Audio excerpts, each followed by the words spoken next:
ang Old Town at ang Sedlec Ossuary o ang Bone Church.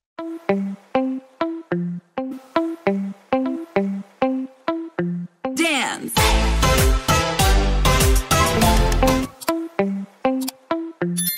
Alamin natin ang the history of the Old Town at the Sedlec Ossuary, the Bone Church. Ang Old Town of Prague ay isang medieval settlement ng Prague, Czech Republic. Ito ay pinaghiwalay mula sa labas ng isang kalahating bilog na moat at pader, na konektado sa ilog ng Vltava sa magkabilang dulo nito. Ang moat ay natatakpan na ngayon ng mga kalye, mula Hilaga hanggang Timog Kanluran, Revolokny, Naprikop, at Narodny na nananatiling opisyal na hangganan ng cadastral community ng Old Town. Ito ay bahagi na ngayon ng Prague. Kasama sa mga kilalang lugar sa Old Town ang Old Town Square at Astronomical Clock. Ang Old Town ay napapalibutan ng New Town of Prague. Sa kabila ng ilog ng Vltava na konektado ng Charles Bridge ay ang Lesser Town of Prague, Czech, Mala Strana. Ang dating Jewish town, Josefov, ay matatagpuan sa hilagang kanlurang sulok ng Old Town patungo sa Vltava. Mula sa maagang pag-iral nito, noong ika-9 na siglo, ang Stare Mesto ay inilatag sa labas ng mga pamayanan na lumitaw mula sa maluwang na pamilihan sa pampang ng Vltava. Ang mga record na itinayo noong 1100 AD ay nagpapahiwatig na tuwing Sabado ay ginaganap ang isang palengke, at naganap din doon ang malalaking pagtitipon ng militar. Dahil sa pangangalakal, yumaman ang mga mangangalakal sa lugar, at nang bigyan sila ni Haring Wenceslaus I ng Bohemia ng mga pribilehiyo ng pagkabayan, nabuo ang bayan ng Prague, Mesto Pražské. Ayon sa mga sinaunang record, ang lungsod ay may humigit kumulang 13 mga pintuan, at isang malaking moat, na nagbibigay ng malakas na depensa. Noong 1338, ang mga konsehal ng lumang bayan ng Prague ay binigyan ng pahintulot ni John ng Luxembourg, hari ng Bohemia, na bumili ng isang napakagandang patrician na bahay mula sa pamilyang Volumfin od Kamin, at muling itayo ito sa kanilang town hall. Sa kalagitnaan ng ika-14 na siglo ang kahalagahan ng lumang bayan ng Prague ay mabilis na tumaas. Ang lungsod ay umunlad salamat sa pag-unlad ng kalakalan at pagkakayari at naging isa sa pinakamahalagang metropoles ng Central European. Ang kinang at katanyagan nito ay lalo pang tumaas nang ang hari ng Bohemia na si Charles IV ay naging emperador ng Roma noong 1355. Biglang nabaling ang atensyon ng lahat ng medieval na Europa sa Prague, ang tirahan ng pinuno ng Holy Roman Empire. Ang orihinal na bulwagan ng bayan ay pinalawak ng isang makapangyarihang parisukat na batong tore, isang simbolo ng kapangyarihan at pagmamalaki ng konseho ng bayan ng unang lungsod sa kaharian at imperyo. Noong 1364 nang ito ay natapos ang tore ay ang pinakamataas sa lungsod. Noong 1348, ang Universidad ng Prague ay itinatag ni Charles IV.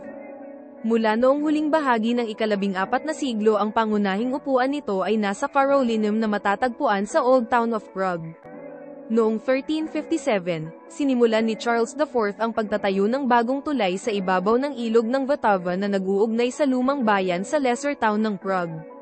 Noong 1391, itinayo ang Bethlehem Chapel sa Old Town para sa mga sermon sa Czech.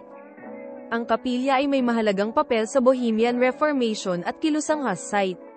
Noong 1402 hanggang 1413 nangaral doon ang reformador ng simbahan na si John Huss.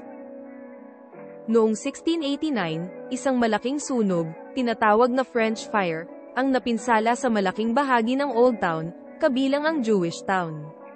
Noong 1784, ang 4 na bayan ng Prague ay pinagsama sa Royal Capital City ng Prague na may iisang administrasyon.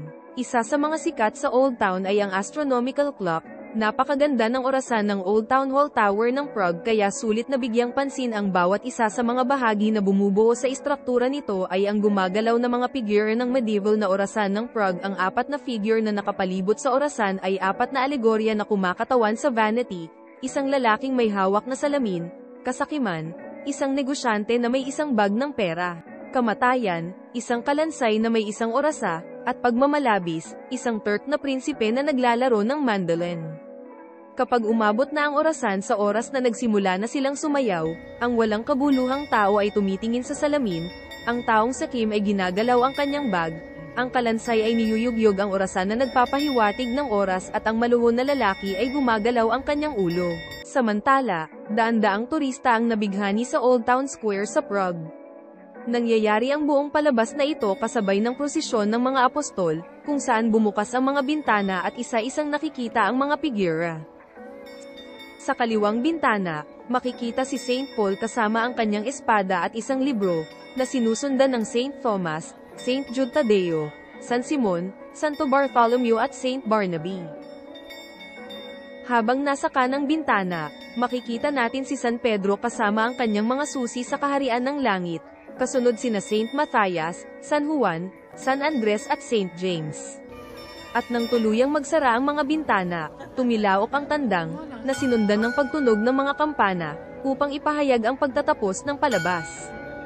Astronomical dial, ang pinakamatandang bahagi ng orasan, mula noong 1410, ito ay itinayo ng clockmaker na si Mikola ng Kadanat ni Jan Sindel, propesor ng astronomy sa Charles University sa Prague.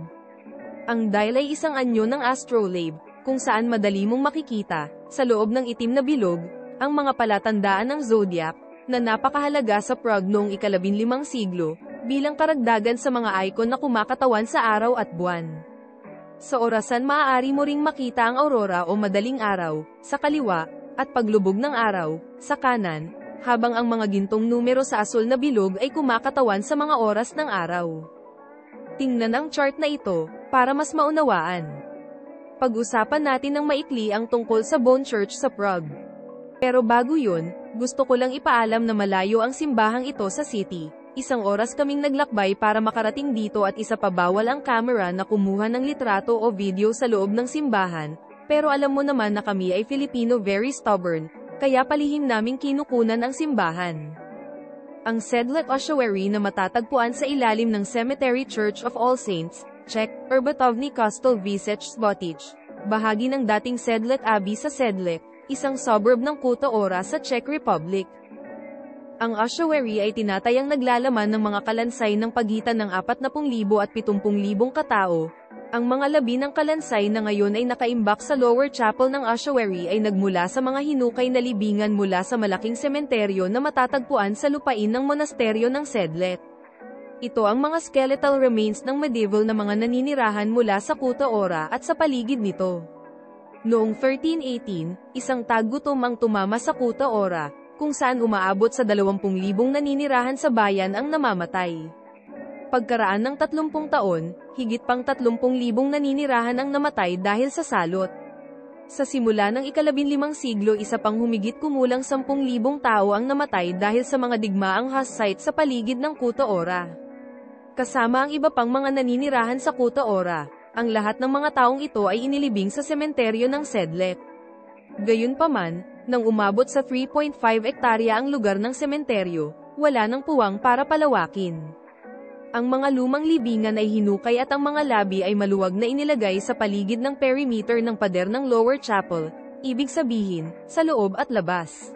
Na ang mga buto ay, sa maraming pagkakataon, ay artistikong inayos upang bumuo ng mga dekorasyon at kasangkapan para sa kapilya. Ang ossuary ay kabilang sa mga pinakabinibisitang mga atraksyong panturista ng Czech Republic, na kumukuha ng mahigit 200,000 bisita taon-taon. 4 na banta na hugis kampana ang sumasakop sa mga sulok ng kapilya. Ang isang chandelier ng mga buto, na naglalaman ng hindi bababa sa isa sa bawat buto sa katawan ng tao, ay nakasabit sa gitna ng nave na may mga garland ng mga bungo na nakatabing sa vault. Kasama sa iba pang mga gawa ang mga pier at monstrances na pumapalibot sa altar, isang coat of arms ng House of Schwarzenberg, at ang pirma ni František Reinth, na isinagawa din sa buto, sa dingding malapit sa pasukan. Hanggang dito na lamang po. Maraming salamat sa panonood. Hanggang sa muli. Dance!